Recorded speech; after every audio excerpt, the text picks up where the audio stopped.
According to Jacob Hacker, the development of employer-based health insurance during World War II has contributed to the difficulty in the United States of enacting reform to the health insurance system. Small employer group coverage. According to a 2007 study, about 59% of employers at a small firms in the US provided employee health insurance. The percentage of health insurance small firms offering coverage has been dropping steadily since 1990. The study notes that the cost remains the main reason cited by small firms who do not offer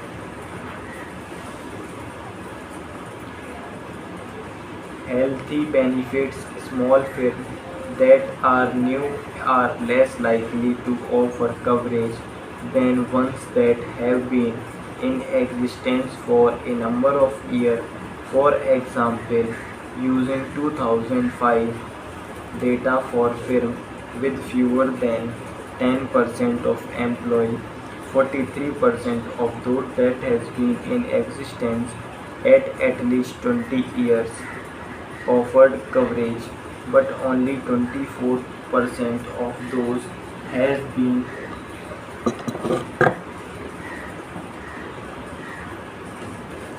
has been removed.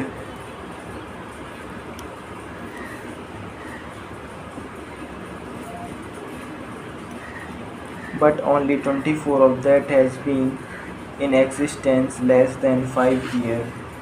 Did the volatility of offers rate from year to year also appear to be higher for newer small businesses. The type of coverage availability to small employers are similar to those offered by large firms, but small businessmen do not have the same option for financing their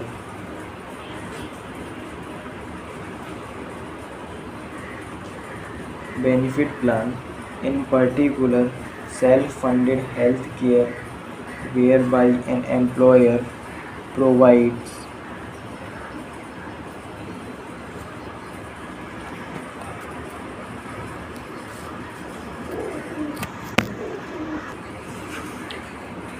fund provides where an employer provides health and disability benefit to employees with its own fund rather than contracting an insurance company is not a practical option for most employers. A RAND Corporation study published in April 2008 found that the cost of healthcare coverage places a great burden on small firms as a percentage of payroll than or larger firms. A study published at the American Enterprises Institute in August 2008 examined the effect of state benefits mandates on self-employment individual and found that the large number of mandates in the state, the lower the probability that a self-employed person will be significant employment generator. Beneficiary cost sharing is an average higher among small firms than large firms. When small groups planned are medically underwritten, employees are asked to provide health information about themselves and their covered family member when they apply for coverage. When determining the rates insurance companies use to medical information on these applications, sometimes they will request additional information from applicant physician or ask the applicant For clarification, state regulate small groups premium rates typically by placing limits on the premium variation allowable between groups. Insurers price to recover their cost over their entire book of small groups business while abiding by state rating rules. Over time, the effect of initial underwriting wears off as cost of a group regresses toward the mean. Recent claim experiences, whether better or worse than average, is a strong predictor or further cost in the near term. But the average health status of a particular small employee group tends to regress over time toward that of an average group. The process used to price small group coverage changes when they all regret and retire.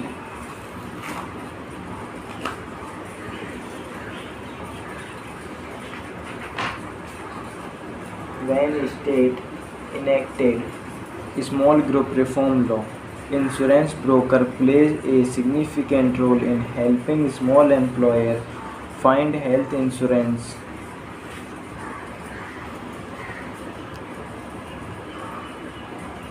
Find health insurance, particularly in more competitive markets. Average small group commission range from 2% to 8% of premium. Broker provided service beyond insurance sales, such as assisting with the employee's enrollment and helping to resolve benefit issues. Well, as long as the adult child is not yet age of 26, some group health insurance plan may also require that the adult child not be eligible for other group health insurance coverage, but only before 2014.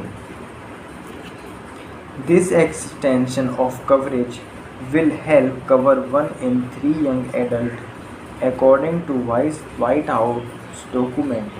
Federal Employees Health Benefit Plan (FEHBP). In addition to such public plans as Medicare and Medicaid, the federal government also sponsored a health benefit plan for federal employees.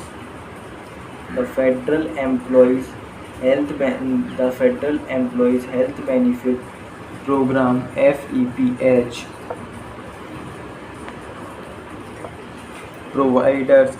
FEHBH provided health benefit to full-time civilian employees, active duty service members, retired service members, and their dependents, and covered through Department of Defense Military Health System (MHS).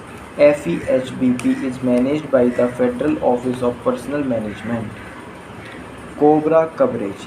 The Consolidated Omnibus Budget Reconciliation Act of 1985 (COBRA) enabled certain individuals with employer-sponsored coverage to extend their coverage if certain qualifying events would otherwise cause them to lose it. Employers may require COBRA qualified individuals to pay the full cost of coverage, and coverage cannot be extended indefinitely. COBRA only applies to firms with 20 or more employees, although some states also have mini COBRA laws that apply to small employers. Association Health Plan (AHP).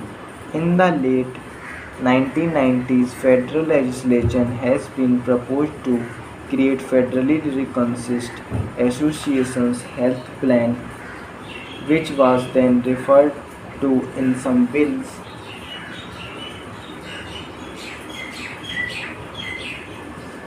as Small Businessman Plan. The National Association of Insurance Commissioners which is the standard setting and regulatory of chief insurance regulators from all states. The District of Columbia and Territories cautioned against the implementation of AHP's setting plans failure like we saw the multiple employer welfare arrangement MEWA in the 1990s.